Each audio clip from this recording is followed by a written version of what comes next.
Hello guys, Jomak here. And for this video, magko-costing tayo ng isang DIY mining rig build. So, a lot of you guys are messaging me through my page or even sa Shopee ko, sa mining rig parts and supply or sa PC Factory. You are messaging me and asking me how low can I have a mining rig? How low is the price to build a mining rig? Kasya na ba ang 20? Kasya na ba ang 10K? Kasya na ba ang 15K? So, for tonight, I will make a video na magko-costing ako hypothetical ng mga kailangan yung parts for your crypto mining rigs. So please bear in mind, this does not include the GPUs. Why? Kasi pag nag-costing ako ng isang model ng GPUs, for example, ang kinostingan ko is Galax RTX 3070. Tapos you opted for Colorful, for Asus ROG Strix, for MSI or Gigabyte, magkakaiba sila ng presyo. So kaya hindi ako nagko-costing ng GPUs. Isa pa doon, isa pang reason why we will not include the cost of the GPUs for this build is because I actually prefer that you buy used gaming or mining cards. Kasi ang price ng brand new, for example, for 3070, usually it will cost around 27,000 for brand new. Halos kapresyo na ng 4000 series, more or less magkakadikit na sila ng presyo. So imagine if you buy that, or you will buy a used gaming or mining GPU for around 12,000 or 10,000 or 15,000, no? Almost half the price. Okay? Kaya yun yung reason kung bakit hindi natin isasama sa costing. So this is only for the system unit. Kung ano lang yung necessary to run the mining rig. Okay? So this is what you will need, guys. Number one is, of course, the motherboard, no? So parang quick preview, para lang tayo nagbi-build ng computer. So totoo lang. Pero instead of using Windows, we can use HiveOS or Linux-based na OS for this. Of course, if you want to use Windows 10 tapos nice hash, pwede rin naman. So going back, you have your motherboard, which is around more or less, sabihin na natin mga 5,000. Okay? Jomak, ang mahal naman. Personally, ito, mining motherboard na to. So if you want to go cheaper, maybe makahanap ka ng mga lumang motherboards, okay, that will cost around 3,000 lang, no, 2,000 lang, depende sa'yo. Ang disadvantage lang nun is baka mamaya yung chipset ng motherboard will not be able to run multiple cards. Okay, please bear in mind, I'm not talking about the CPU, I'm talking about the chipset. So for example, ang nito is yung B250 ba yan or B450? Hindi na masyadong hindi na ako masyado updated sa lahat ng lumalabas na piyesa ngayon ng PCs kasi satisfied na ako sa PC. Hindi ko na alam kung ano yung mga lumalabas. Pero ibig sabihin na to, ito yung chipset ito yung South Bridge, kumbaga, ng motherboard. Ito yung nakikipag-communicate dun sa mga pyesa ng motherboard and dun sa CPU or APU nung build mo. Okay. Sorry, nosebleed ba sa mga beginners natin. Pero anyway, going back, motherboard, okay? So nilagyan ko na lang ng 5,000 kasi for me, I opted to use a mining specific motherboard that can run multiple cards. Okay? Ang problem with some of the cheap motherboards that you use, ako rin ginamit yan personally. Pinagdaanan ko lahat to. Some of the cheap motherboards, pag kinargahan mo ng 3 card, 4 na card, hindi na niya kayang basahin. So yun yung isa sa magiging problema mo if you're choosing to buy the cheap motherboards. So I suggest 5K. Okay na yan? Okay, so moving on. Kailangan mo nang magbabasa ng card. So actually, kung isang GPU lang iraran mo and hindi pa talaga yung parang mining rig per se, parang computer lang, no? So pwede mo isalpak diretso doon sa PCIe ng motherboard mismo, no? Isasalpak mo yung GPU doon. For the next videos, doon na tayo sa workshop para mapapakita ko yung mismong pyesa. Kasi ito more of costing pa lang eh. So you have your motherboard and yung pagsasalpakan ng GPU, of course, you will need risers, no? At least one riser. Risers right now are about 300 pesos. So 5,000 plus 300. Next mo is cables. So either you buy a cable and then server PSU and then breakout board. I suggest you just buy an ATX PSU. Bakit? Tumak, bakit naman ATX? Akala ko magmamining ako. Kasi nga, pag nag-server PSU ka, you need the breakout board, you need the wires, you need a Pico power supply. Ang dami mong bibilin. And the reason why you're buying the server PSU is because of the platinum rating ng server PSUs. Diyan ka na ibig ng platinum. Basically, it's more efficient. Okay? Mas quality yung parts na ginamit sa kanya. Mas konti yung tapon na electricity. Of course, since mas efficient din siya, hindi rin siya nag-iinit na sobra-sobra katulad ng ATX PSU. Jomak, may server PSU ako, mainit nung hinawakan ko eh. Oo, mainit kasi compact yun eh. Okay? Yung ATX, di mo naman talaga makahawakan malapit dun sa mga pyesa niya kasi nga, ang laki nung kaha niya eh. Kaya hindi mo na napapansin na umiinit yung component sa loob. So, yun yung reason for that. Okay, so going back, ang advantage kasi ng server PSU, yung efficiency niya pwede kang magpalit ng cables kung ilan mang GPU yung pwede mong ilagay or kung may nasira, may nasunog. Sa ATX, hindi na pwede. Pag nasira na, nag-melt, papalit ka ng ATX, di ba? Unless marunong ka mag-solder or mag-rewire ng PSU, then yun yung disadvantage naman ng ATX. But for this costing, ATX PSU, kasi cheaper siya, guys. And isang GPU lang na may iraran mo or dalawang GPU lang. For this rig, as in absolute minimum bus ito eh. Kaya ang nilagay ko, ATX, okay? For comparison ng price, a typical server PSU will cost around 5,000. Alright? Right now, bear market, I suggest you check Facebook Marketplace or even the groups. Baka may makuha ka dyan. Paminsan-minsan may naman nagbebenta ng mura lang, mga used na server PSUs. Okay, ito lang, quick tip lang. If you're buying server PSUs, you have to be very sure na tama yung model number niyan. Okay, guys? Biktima ako niyan. Nagbili ako ng worth, I think at that time yata is around 200,000 or 300,000 pesos ng power supplies. Tapos, yung breakout board, hindi nagra-run, no? Kala namin sira yung mga PSUs. Parang dead PSU to, parang gano'n. So apparently, yung PSU na model na yon, meron siya specific na breakout board para mapagana mo siya. It has to do with yung pins, yung copper pins dun sa dulo. Ibang pins yung kailangan mo i-jump para paganahin siya. So anyways, yun lang, careful lang if you're buying, especially pagka hindi galing sa mining yung server PSU or hindi miner yung nagbebenta, you have to be very sure na compatible yung model na binibili mo. But for the purposes of this video, dun tayo sa ATX kasi mura lang, no? You can buy a cheap ATX 650 watts, pwede na yan. Bronze, sige, okay lang. For maybe around 2,000 pesos. Okay, so you have your motherboard, you have your riser, and then your ATX. Next is your SSD. Of course, you need to run HiveOS for your mining rigs, or kung gusto mo rin naman mag-Windows, why not? Pwede rin naman, especially kung magda-nice hash ka. You can do that. I think pwede na siguro 500. Hindi mo kailangan ng super fancy NVMe. Hindi mo kailangan na, guys. Kailangan mo lang ng SSD. I suggest don't use hard disk drives kasi ang problem ko, hard disk drives and USBs, medyo mas matipid para budget, no? Budget build na eh. Ang problem ko with USBs, well, sige, pwede mo siyang gamitin maybe for a few days, no? Habang nag-aaral-aral ka or wala kang SSDs na extra. Ang problem with USBs saka hard disk drive, laging nag-fail yung miners mo. Laging merong issues. And ako nga, may time pa na hindi namin talaga ma-diagnose kung bakit hindi nag-full hash rate yung card. Half lang ng capacity niya. Apparently, it was the USB. As soon as na nagpalit kami, personally, I'm using mSATA. So, para din siyang SSD, pero nakadikit. Para siyang NVMe, no, yung ginagamit ko. Nung nag-shift kami doon, sorry, correct ko yung sarili ko. Para siyang NVMe yung form factor, pero yung speed is just the same with the SSDs. Gusto ko lang kasi it's much cleaner. Mas pulido yung tingnan. So, nung pinalitan namin, nung mSATA, which is technically an SSD, nawala yung issue na yon. So, be careful if you're using USBs and hard disk drives. Kapag marami kang issue, try mo magpalit into SSD. Ang budget for that is around 500 pesos. Okay? So, next naman is CPUs. This is a bit tricky kasi ang price ng PSUs, taas-baba. Nung time na nagbibuild ako, ang cost ng isang G4400 is around 3,000 pesos. Yan. Personally, yun yung favorite na CPU ko gamitin. And then, 1155 na generation ng motherboard. 1155 ba? 1150? 6th gen, no? Skylake.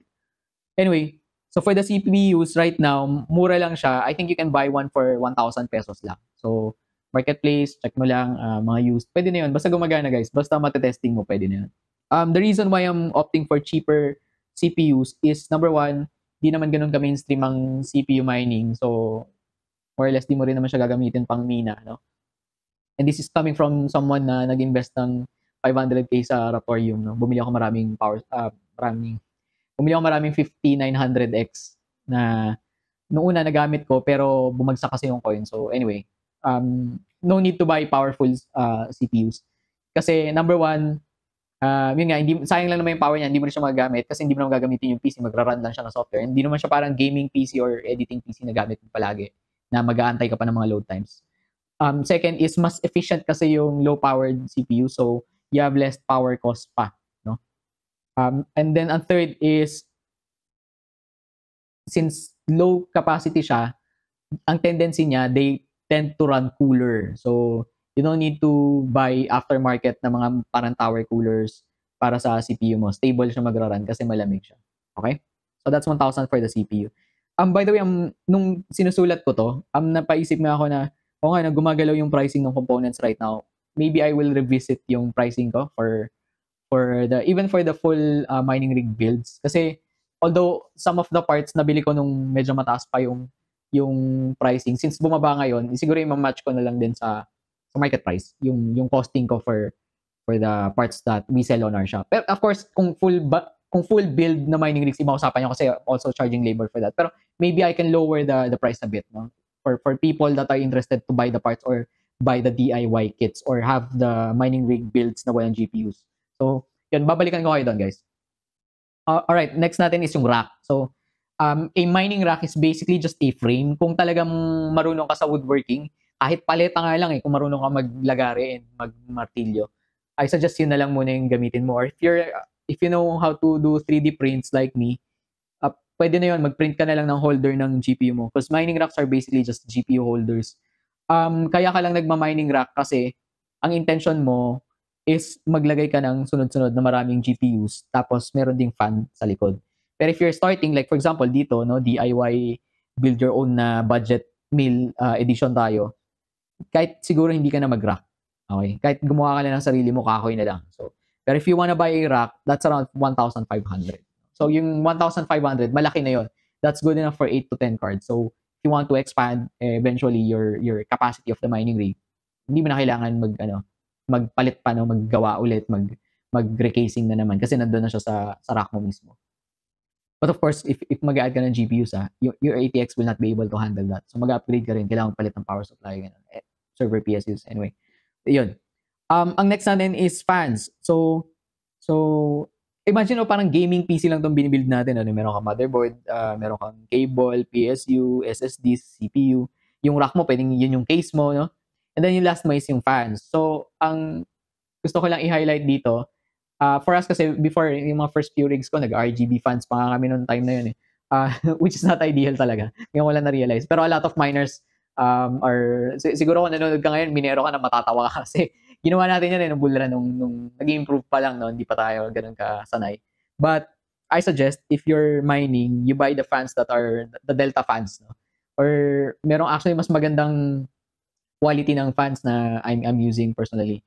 Kaya lang 6,000 RPM, so medyo maingay yon. Ang maganda dito, hindi siya sleeve bearing, ball bearing siya.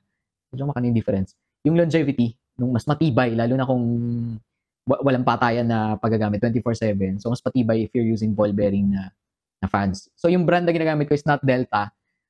If you visit my Shopee page or Facebook, actually not Facebook, sa Shopee, makikita mo yan makikita mo yung mga fans na yan. So I suggest yon, yung pinakamahal na klase ng fans. Sa tingin ko, pinakasulit na you spend a lot on would be fans. For GPUs, hindi mo kailangan ng 3090, hindi mo kailangan ng 3080. This is coming from someone na yun yung gamit ko. Mas preferred ko 3070s pa rin na mining rigs. But for the fans, I suggest yung bilhin mo yung pinakamagandang quality kasi more or less ito yung mga unang bumibigay. Number 1 Number 2, ito yung mga kadalasan pinapalitan mo. Risers saka fans, pero mas madalas fans. Ang second na reason kung bakit you want to spend a lot on fans kasi they're cheap, no?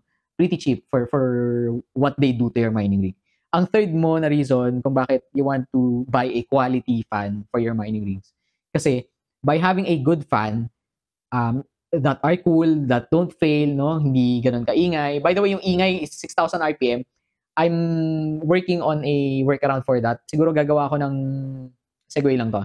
On my free time actually, I just started learning Arduino saka yung mga basic ng circuits. Kasi ang plano ko, makontrol pati yung mga fan speed. Eventually, makontrol mo siya siguro via remote. Pero kahit potentiometer lang muna, mahinaan lang, kumbaga. But my end goal talaga for the mining fans, pagka malamig, they will either slow down or completely shut off.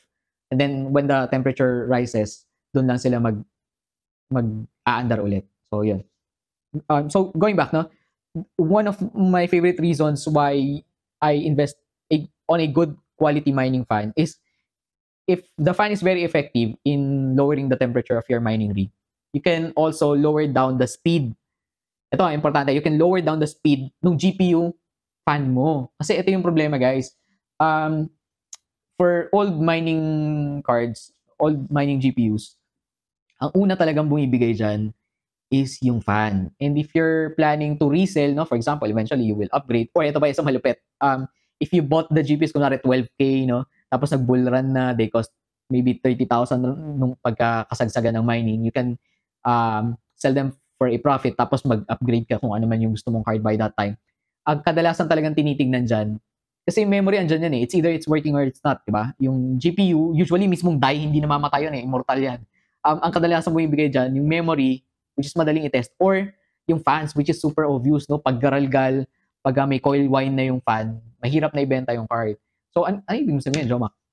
Ang ibig sabihin, isa to sa tinitignan kapag i-resell mo na or end of life na ng mga GPUs mo, kailangan mo na silang i-dispose. Isa yung fan sa madaling makita na problem para hindi mabenta yung card mo, number 1.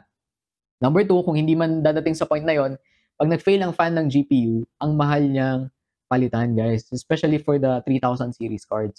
Kung yung mga 1660 Super natin, okay lang, madali lang yan. Pero for the 30 series, ang mahal, isang fan, 700, iba 900. Kapag limited edition, swerte mo, nasa 1.5, ganyan, yun yung problema. Ang isa pang problem nun, even though you bought the fan, ang hirap niya i-replace, no? Ang hirap mag-baklas, ayos, ganyan. Either marunong ka or you will pay additional labor for that. In short, headache. No? Pagka nasira yung fan ng, ng GPU mo. So I suggest, buy a good mining fan, yung talaga mapapalamig yung rigs mo para wala kang maging issue. Okay? So that's it. Actually, that's the last part. So recap natin. First is yung motherboard mo, 5K. Risers, maybe spend around 300 to 600 pesos sa risers. Cable, ay wala na pala to, wala nang cable, PSU na. So PSU, nag-budget lang ako ng 2,000. Again, ano lang, budget meal lang to. Pa isa-isang GPU pa lang naman tayo. So magkano na yun? 7.3. And then yung SSD, maybe 500. 7.8. CPU, 1,000. Siguro kasama na yung cooler. Or mamaya maglagay lang tayo ng miscellaneous for that. So magkano na? 8,800 na. Tapos, rack or case, sabihin na natin 1.5. So 9.5. Plus yung fans. So isang piraso lang. Kunwari talagang mag-start ka pa lang. Isang pirasong fan muna, Jomac. Sige, nasa 375 or maybe 400 pesos. So ang total mo is around 10,000. Plus mag-miscellaneous ka na. Kunwari may kailangan kang wire, may kailangan kang adapter, may kailangan kang CPU cooler. Sabihin mo ng 10,500. So imagine guys, no? For 10,500 pesos, you have your own system unit now that you can use with a mining GPU or a gaming GPU para mag-mine ng cryptocurrency. Okay? Jomak, ang mura lang pala eh. Bakit sa shop mo, 27,000? Kasi nga guys, yung pyesa na yun, yung set na yun, is good for around maybe 6 to 8 cards. Ito, isa lang. Okay? So yun yung malaking difference nun. And yun kasi, more of mga mining na talaga, yung mga standard na ginagamit sa mining. This is parang tagni-tagni na mga, ito mining, ito pang gaming, ganyan. So, mas mura talaga. Alright? Yung goal mo naman dito is not to build a mining rig na malakihan ka agad. No? Gusto mo dito is, mag-build ka lang sarili mo, matuto ka. So yun, for 10,500. Okay. So, papyaw lang na konti. Ano ba yung difference? Kung magbe-build ako na to, 10.5 versus yung build package. Yung, kunwari, bumili ka sa shop, may nagpa-build ka sa amin. Number 1, we use better parts. Diba? First, sa PSU pa lang, we use Platinum, diba? We use server PSUs. For the racks, we use our own. Diba? Yung steel rack talaga, hindi siya kahoy, hindi siya plastic rack, hindi siya 3D printed, hindi siya DIY rack. So, pang mining talaga. For the fans, same as well, no? We're using the ones na na-test ko na personally na hindi papalya. Okay. Ano pa? Second is, we also build it hardware plus yung software side. So, we do the programming, we install the drivers for the GPUs, we update the latest version of the NVIDIA drivers, we also update the latest version of the HiveOS mining operating system. And then, yung pinaka-importante dito is, it's not good for one card lang or 2 cards. Actually, 1 card lang pag 650 watts. Yeah. I don't recommend na 2 cards sa may system unit ka pa. Mag-spike yung voltage, hirapan ka. So, ito, the one we build is at least good for 6 to 8 cards. So, anyway. And last but not the least, you have assistance. No? So, ito yung reason kung bakit I'm not really too excited or too eager to build mining rigs, especially for small scale miners pa lang, beginners pa lang. I suggest you do your own. You build your own kasi for us, kasama na dun sa price yung assistance. So which is hindi naman lifetime assistance eh. Parang pag may tanong ka lang, di ba? A lot of my clients are actually my friends as well. No? Marami ako naging kaibigan ko na every now and then they message me, they ask kung ano na yung lagay ng mining, even yung crypto news. Even sometimes they ask my opinion on a specific GPU or ASIC na gusto nilang bilhin. So yung mga yon, no? And actually mas importante pa pala they even ask me how to wire from the circuit breaker to the mining room, ganun, kung ano yung gauge ng mga wiring, yung mga switches, yung mga sockets. So yun yung difference pagka nagpa-build ka sa isang tulad namin gumagawa talaga, no, versus yung DIY, yung ganung information. Kaya at the same time sa akin, alam ko na time consuming yun for me. That's why hindi ako parang super into it as of the moment, kasi nung time na nag-bull run, na-offer ko lang na ganun kababa din yung price at that time. Relatively speaking, doon sa cost ng goods at that time. Kasi marami akong tao na kaya mag-build. But for now, ako lang, sometimes I hire outside help. Paminsan-minsan lang pag marami talagang kailangan gawin. Hindi siya worth ng oras ko kapag maliliit na builds lang. For now, no? For now. Kasi we're all planning to scale up naman as we enter the bull market. And ako, isi-share ko din, actually parang hindi ko alam kung gagawin ko siyang vlog or series, kung ano yung ginagawa ko sa mismong bahay ko na parang paano ko pinaghahandaan yung next bull run.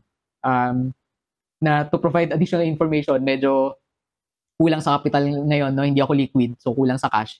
Pero ang spoiler alert, ang plano ko for the next bull run is, naayos ko na yung bago location, no? Malaki siya, 600 plus square meters, coming from a 40 square meter location na lipat na ako sa 600 plus square meters. So, ang laki na to, ang laki ng room for expansion.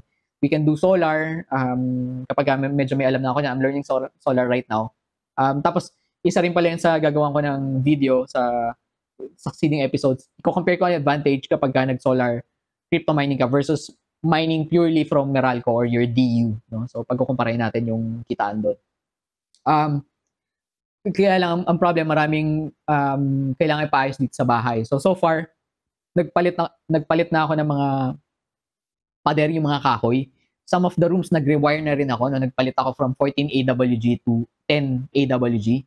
Mga switches, kanya yung mga sockets. I chose 16 amp na mga sockets para malakas talaga yung capacity niya, makapal na may wire ko. So, kayang-kaya niya yun.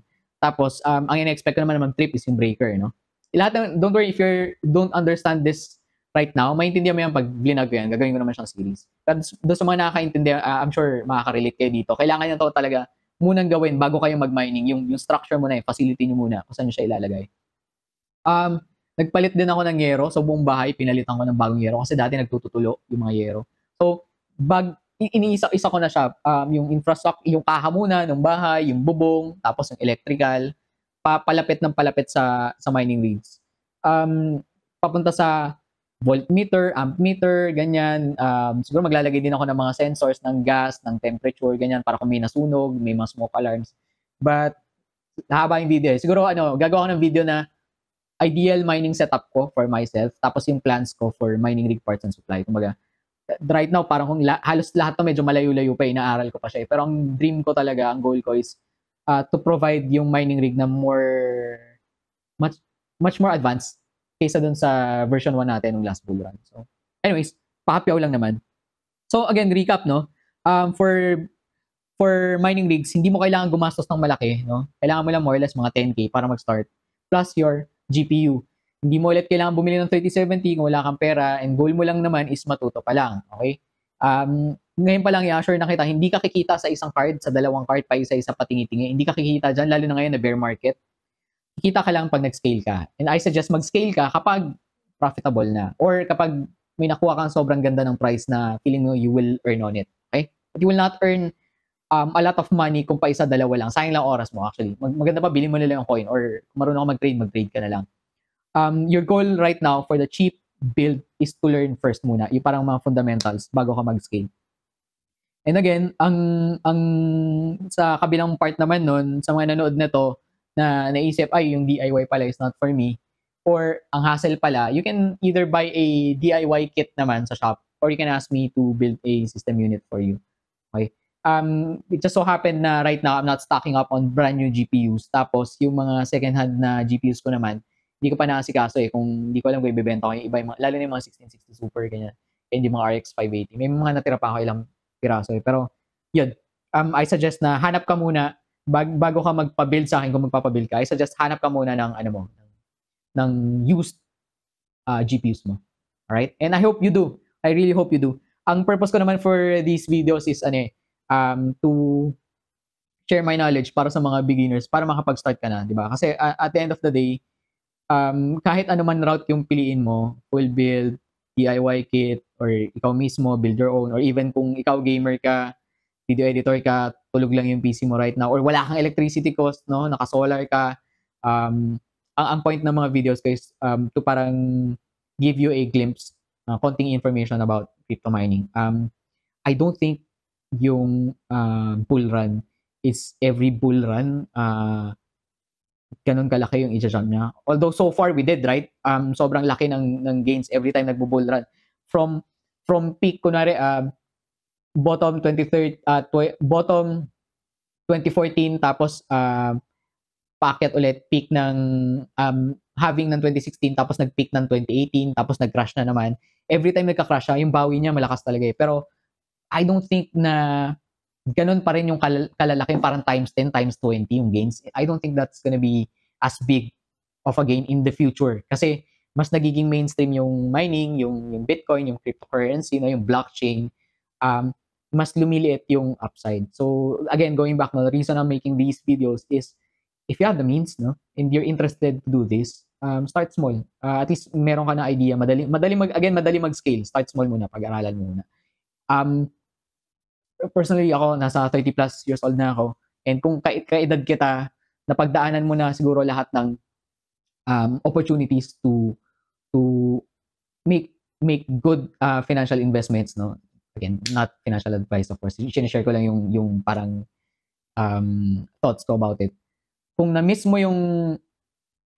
mong mag-make ng money nung nag-last na nag-depression nung 2008 sa real estate, no? Sa mga foreclosures kasi bumagsak real estate no?